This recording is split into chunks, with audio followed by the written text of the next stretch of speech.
If you belong to this rather nutty human species, you chase approval from others. You spend entire life proving yourself and sabotage yourself and your career in numerous creative ways. In this video, I'll show you how to stop all that by fully accepting yourself while staying driven and goal-focused.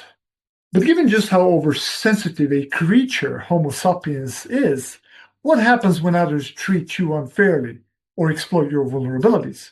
You react with rage, revenge, retreat, and that drains your energy and your power.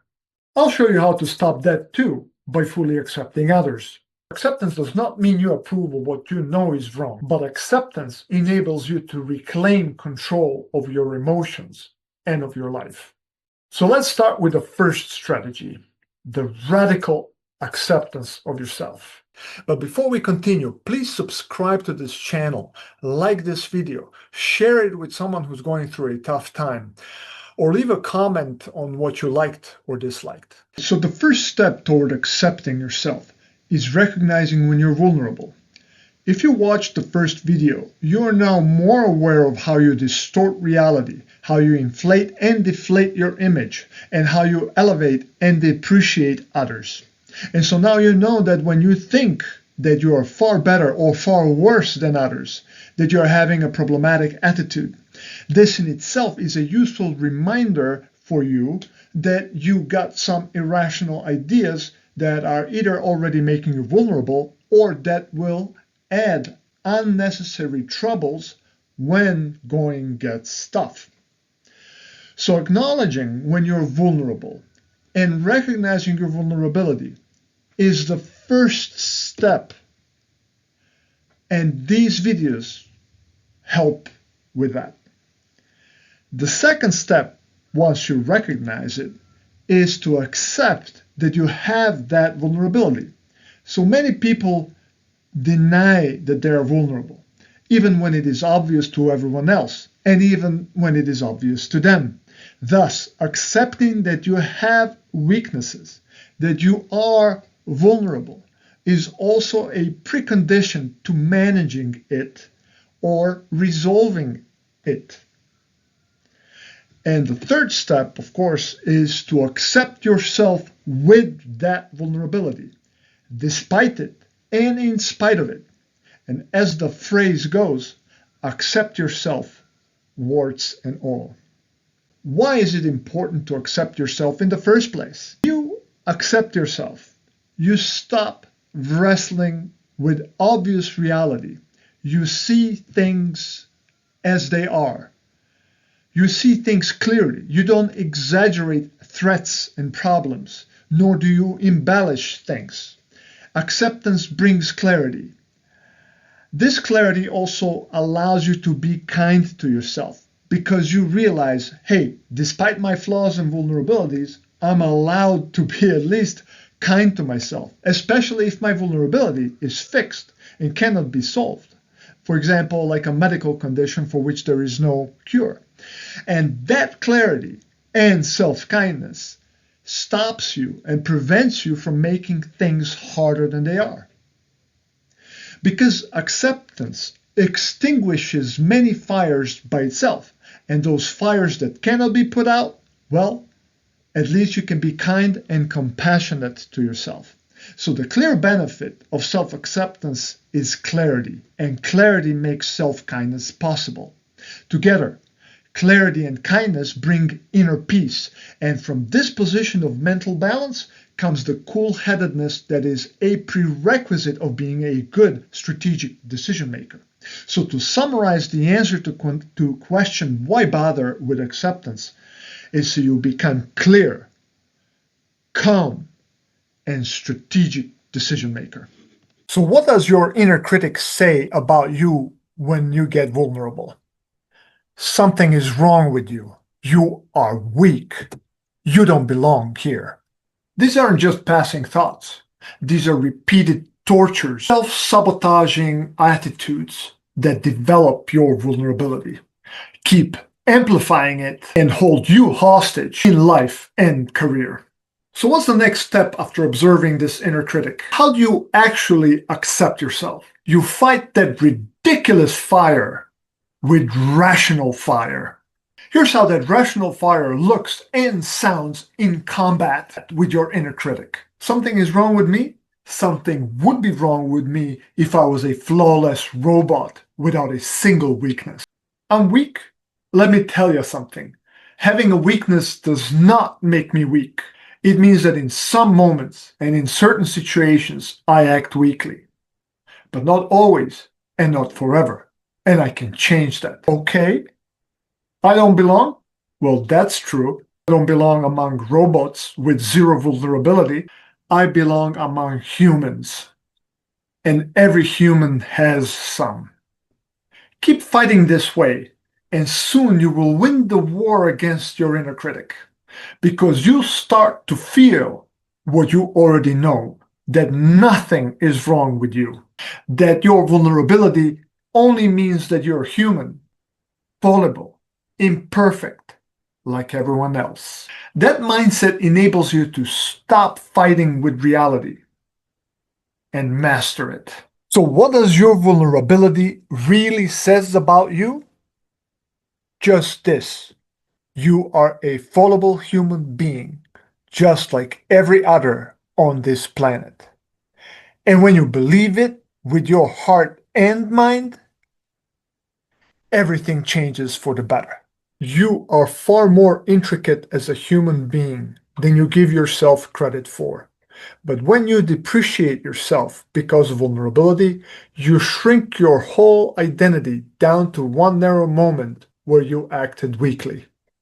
Solution is to see yourself as the full, complex person you are. Many flaws, yes, but also many virtues, countless neutral traits, and many roles: parent, child, sibling, friend, partner, professional. So expand your view of yourself, and when you do, you stop over-identifying with any single trait, whether positive or negative. So, in other words, when you feel most vulnerable, fight fire with fire. And you do it by deliberately widening your perspective until it becomes impossible to pin yourself with a single negative label. Here are some additional ways to see yourself with vulnerability. For example, instead of saying, I'm vulnerable, you can see it as personal struggle that you're going through. This way, you take the edge off of that harsh self-language. Another way to see it is that every human who ever lived on this planet had a vulnerability. Every human alive today has some vulnerabilities. And every human who will ever live will have vulnerabilities. There's simply no other way. That perspective helps you see that vulnerability is not a private flaw. It's a universal human experience. It's what connects us all as humans. It's what we all share. If you adopt this perception, this perspective, you normalize it. You reduce stigma. You improve human connection. But most importantly, you stop adding fuel to the fire, and instead you cool it down like pouring ice water on it. You've just mopped the floor with your inner critic's attacks on you by fully accepting yourself. But inner critic doesn't retire. It just changes departments, raising your blood pressure by annihilating others. That's where the second strategy comes in. Because while self-acceptance gets you far in regaining composure, it's not enough. Just like walking requires two legs, mental balance requires two acceptances, of yourself and of others. But why accept others? Because your inner critic won't shut up. They humiliated you, those evil assholes. Who do they think they are? And that's exactly what traps you in rage, revenge, or retreat. Let's start with why your inner critic turns its fire outward. Here's a painful truth, one you better not say out loud these days, when oversharing is branded as authentic and vulnerability as virtue.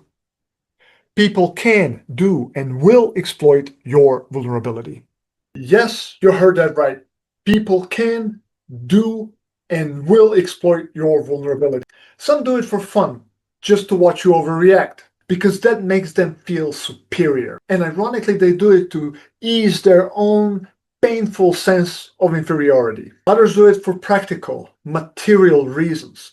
And that includes nearly everyone you know: family, friends, colleagues, even bosses and HR. Yes, even your partner, parents, or kids. And yes, your company too, no matter how many values posters they hang on the wall or on the website. So, what happens when your inner critic starts using other people as targets? You react with flight, rage, or revenge. The usual traps. This is why it's not enough to just accept yourself. You also need to accept all these people as fallible humans with problems of their own. If you want mental balance, you must accept that some people will dislike you, judge you, use your weakness against you, all while pretending to be paragons of virtue. Am I saying that you should go turbo zen, start hugging trees, and repeat endless affirmations about loving everyone, even while they step all over your toes? Not a chance. Acceptance does not mean approval, passivity, or settling for less. It means clarity. And clarity means balanced perception, which brings you calm, composure, and control. That's what stops you from being reactive. And that's when you start positioning yourself for your best outcome. So, what are the steps to accepting others? First, acknowledge when their actions are ugly and cruel. Don't exaggerate, but don't soften. Second, accept that bitter truth. Accept that they behave in those ugly ways. And third, accept them fully, despite those bad, ugly, and harmful traits. But why bother? Because if you see people only as malicious, or worse, as evil, you'll not only feel rage, you may also slip into revenge. That drains enormous energy and usually causes even more damage.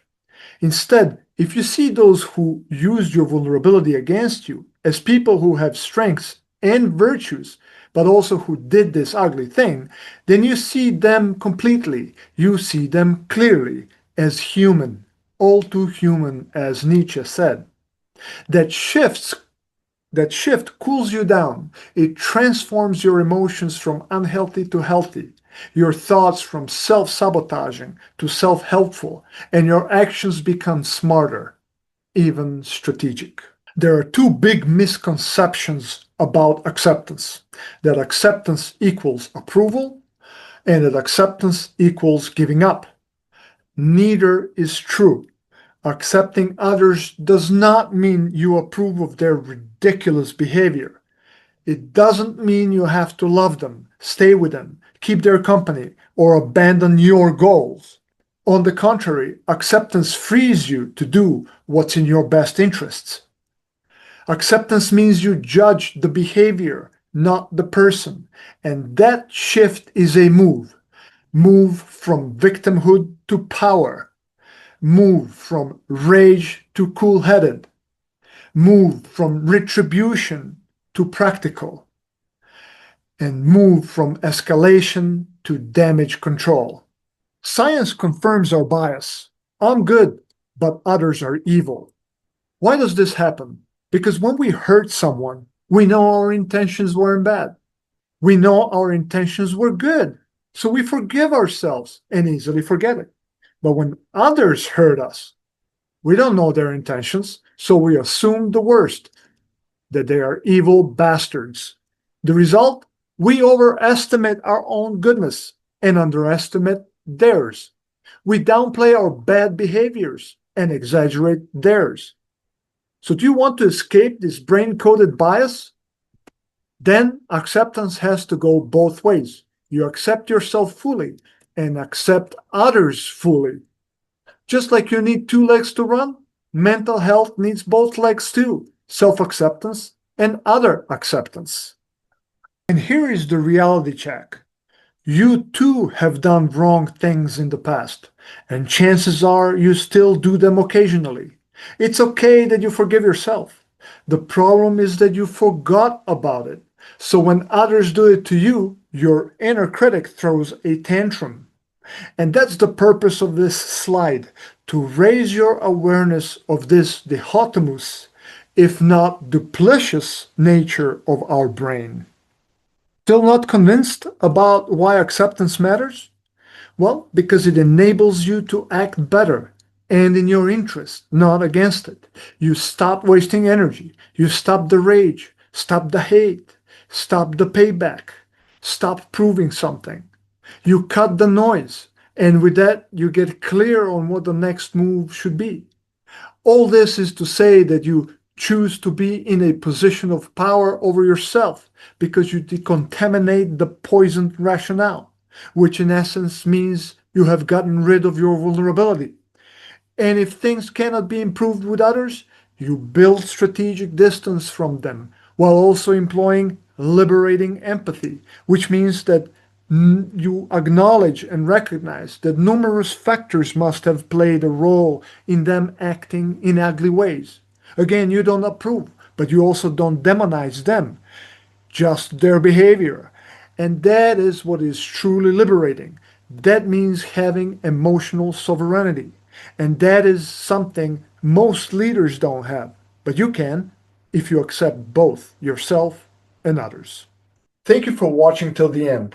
If this video helped you see acceptance as the real world skill, as the ability to see yourself and others clearly through a complex lens, stay with me. Because in the next video, I'll show you how to strip vulnerability out of humanity's two most dreaded nightmares, public speaking and rejection, without the drama. And if you found this useful, like, share, comment, and please subscribe to support the channel. And I'll see you in the next video on the top left.